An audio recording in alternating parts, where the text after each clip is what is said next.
មានបងប្អូនមួយចំនួនដែលគាត់ចង់ចាប់ផ្ដើមសំលុយប៉ុន្តែចង់ហ្នឹងគឺតាំងពីដើមឆ្នាំរហូតដល់ឥឡូវខែ5ដល់ខែ5ចូលខែ6អីនៅតែអត់អាចចាប់ផ្ដើមសំបានតោះថ្ងៃនេះខ្ញុំមាន tip ខ្លីៗមួយចំនួនដើម្បីបងប្អូនកាត់ចិត្តដូចជាចាប់ផ្ដើមសំលុយបានចាប់ពីពេលហ្នឹងទៅឬក៏អាចថាកាត់បន្ថយភាពដាច់ដៃនៅចុងខែជំរាបសួរពុកម៉ែបងប្អូនទាំងអស់គ្នាបាទថ្ងៃនេះខ្ញុំមាន tip ខ្លីមួយចំនួនដើម្បីឲ្យបងប្អូនអាចចាប់ផ្ដើមសំលុយបានហើយងាយស្រួលអត់ពិបាកទេគ្រាន់តែបងប្អូនត្រូវកាត់បន្ថយរឿងមួយចំនួនខាងក្រោមនេះតោះមកស្ដាប់បងប្អូនគ្នាទី1កាត់បន្ថយរឿងមានប៉ុណ្ណាចាយប៉ុណ្ណឹងមានន័យថាបងប្អូនដែលលឺមួយក៏គ្រាន់1000ក៏មិនសល់10000ក៏អស់ណាអញ្ចឹងលុយនៅក្នុងកប៉ាល់មានប្រមាណក៏អត់សល់ដែរហេតុអីបានអត់សល់ដោយសារតែពេលគាត់រកលុយបានមកហ្នឹងលុយហ្នឹងនៅទាំងដល់គាត់ហ្នឹងគាត់អត់ព្រមបែងចែកលុយហើយនិយាយពីរឿងបែងចែកលុយនេះខ្ញុំមានវិធីបែងចែកលុយនៅខាងលើមានសម្រាប់អ្នកប្រខែ3រហា2រហាក៏ដូចជា300ហើយឬក៏បងប្អូនចង់ឲ្យ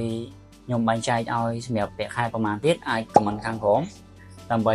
ខ្ញុំធ្វើវីដេអូជូនមកបងប្អូនទាំងអស់គ្នាអូខេដើម្បីអាចបែងចែកលុយបានបងប្អូនអាចnote ដាក់ក្នុងសៀវភៅ notebook មួយទៅឬក៏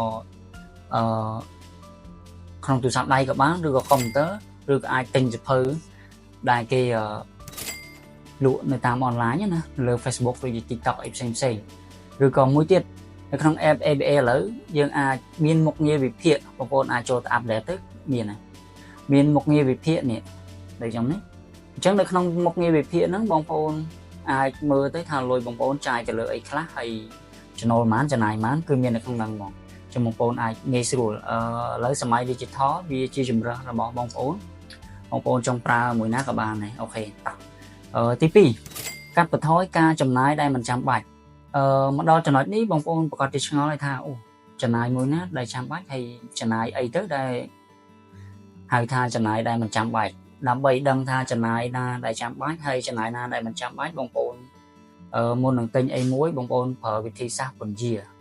មានន័យថាឥឡូវឧទាហរណ៍ថាយើងឆ្លាញ់របស់នឹងមួយអញ្ចឹងយើងពន្យាពេល3ថ្ងៃសិនដើម្បីដឹងថារបស់ហ្នឹងយើងអត់3ថ្ងៃ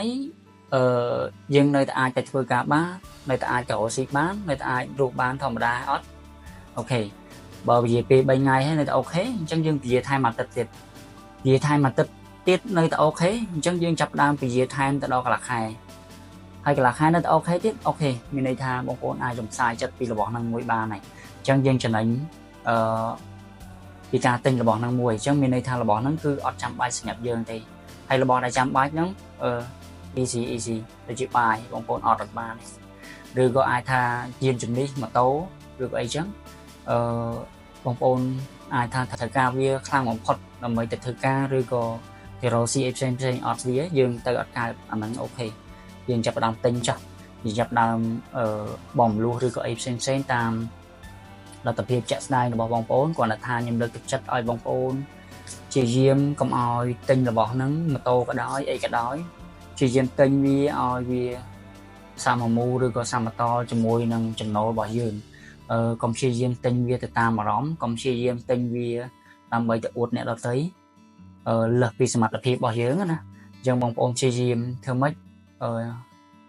ទិញទៅតាមលទ្ធភាពរបស់យើងវាចាស់ក៏ដោយឬក៏មិនក៏ដោយសំខាន់ឲ្យតែយើងប្រើបានយើងគិតថាវាសមរម្យនឹងលទ្ធភាពរបស់យើងទិញចោះហើយប្រើវាទៅកុំខ្លាចអ្នកណាសើចអ្នកណាយំវាអត់ជាបញ្ហាសម្រាប់អ្នកណាដែលសើចអ្នកណាដែលយំឯបញ្ហាគឺថាឧទាហរណ៍ថាយើងទៅបំលុះលើសពីសមត្ថភាពរបស់យើងបញ្ហាអ្នកវិឈ្វីក្បាលពេលចុងខែនេះធនាគារឬក៏កន្លែងបំលុះគេទេមកបងដល់ថ្ងៃបងថ្លៃម៉ូតូហើយអាហ្នឹងចាប់ផ្ដើមតឹងក្បាលខ្មើហើយហ្នឹងហើយបើយើងមិនចង់តឹងក្បាលអញ្ចឹងទេយើងព្យាយាមទិញតាមលទ្ធភាពយើងទៅមានប៉ុណ្ណាចាយប៉ុណ្ណឹងមានលទ្ធភាពប៉ុណ្ណាធ្វើប៉ុណ្ណឹងទៅអាហ្នឹងជារឿងល្អបំផុតហើយអាហ្នឹងជារឿងដែលខ្ញុំ recommend សម្រាប់បងប្អូនហ្មងកុំខ្វល់សម្ដីអ្នកដទៃវាកុំឲ្យចង់និយាយថាកុំឲ្យសម្ដីអ្នកដទៃវាជះឥទ្ធិពលមកលើយើងវាអត់មានពិបាកណាគេដូចខ្ញុំនិយាយអញ្ចឹងវាពិបាកតែខ្លួនឯងទេហ្នឹងហើយតោះឥឡូវយើងចូលទី3ដូចខាងលើដែលខ្ញុំនិយាយមិញអញ្ចឹងគឺរាល់ចំណូលចំណាយរបស់យើងទាំងអស់យើងត្រូវតែកត់ត្រា តិចក៏ដោយច្រើនក៏ដោយបងប្អូនក៏មើលងាយអាតិចហ្នឹងតិចចាយអត់ដឹងខ្លួនទេ1000 2000 10000 20000ចាយអត់ដឹងខ្លួនទេអញ្ចឹងយើង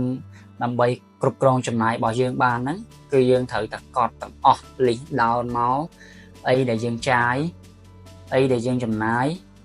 ត្រូវតែកត់ទាំងអស់1000 2000ក៏ដោយត្រូវតែកត់ព្រោះអីវាជាចំណាយរបស់យើងហើយចំណុចមួយទៀតដែលខ្ញុំចង់និយាយនោះគឺការទៅយកបំណុលដែលមិនចាំបាច់ហ្នឹ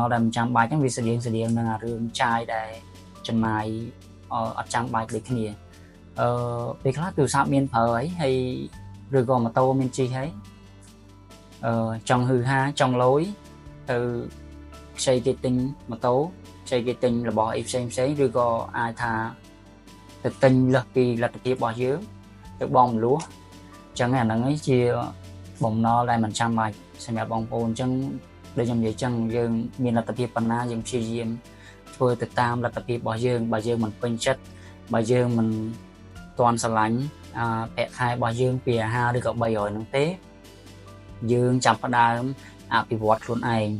ដូចខ្ញុំប្រាប់បែងចែកអញ្ចឹងនៅក្នុងការបែងចែករបស់ខ្ញុំហ្នឹងមានការទិញសៀវភៅទិញអីផ្សេងអញ្ចឹងទៅឬក៏អាចយើងយកលុយហ្នឹងទៅរៀនវគ្គ short course ខ្លីៗណាមួយឬក៏រៀនជំនាញអីបន្ថែមដើម្បីបងប្អូនអាចបង្កើតជាចំណេះដឹងដើម្បីរកលុយបានបន្ថែមទៀតបើយើងរកលុយបានកាន់តែច្រើនច្រកយើងកាន់តែឆាប់មានសេរីភាពហិរញ្ញវត្ថុមានន័យថាលុយយើងចូលច្រើនហើយយើងចំណាយតិចអញ្ចឹងមានន័យថាយើងសល់លុយច្រើនហើយអញ្ចឹងបងប្អូនចង់សល់លុយច្រើនត្រូវតែរកប្រភពចំណូលឲ្យបានច្រើនហើយប្រភពចំណូលសំខាន់ហ្នឹងគឺវាមាន3មានចំណូលប្រចាំថ្ងៃចំណូលប្រចាំខែនិងចំណូលប្រចាំឆ្នាំចំណូលប្រចាំថ្ងៃហ្នឹងមានន័យខ្លះដូចជាបងប្អូនអ្នកអូស៊ីអ្នកលក់ដូរអីផ្សេងហ្នឹងគាត់មានលុយចូលរាល់ថ្ងៃហ្នឹងលំហូរសាច់ប្រាក់គាត់ទៅមករាល់ថ្ងៃហ្នឹងអាហ្នឹងគេហៅថាចំណូលប្រចាំថ្ងៃហើយចំណូលប្រចាំខែសម្រាប់បងប្អូនអ្នកធ្វើការបងប្អូនប្រកាសជាដឹងឥឡូវពាក់បើកប្រាក់ខែមួយខែ2ដងអូខេហ្នឹងអាហ្នឹងចំណូលប្រចាំខែហើយចំណូលប្រចាំឆ្នាំវាអាចថាបងប្អូនមានដីឬក៏មានរបស់អីមួយជួលឲ្យគេទៅ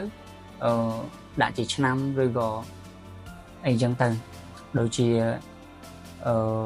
ដីចកាដីអីផ្សេងគេជួលប្រចាំឆ្នាំគេជួលឲ្យគេធ្វើស្រូវអញ្ចឹងទៅមួយឆ្នាំ1លានឬក៏2លានឬក៏1លានអីចឹងណាអានេះយើងប្រមូលមួយឆ្នាំម្ដងអញ្ចឹងអានឹងគេហៅថាចំណូលប្រចាំឆ្នាំ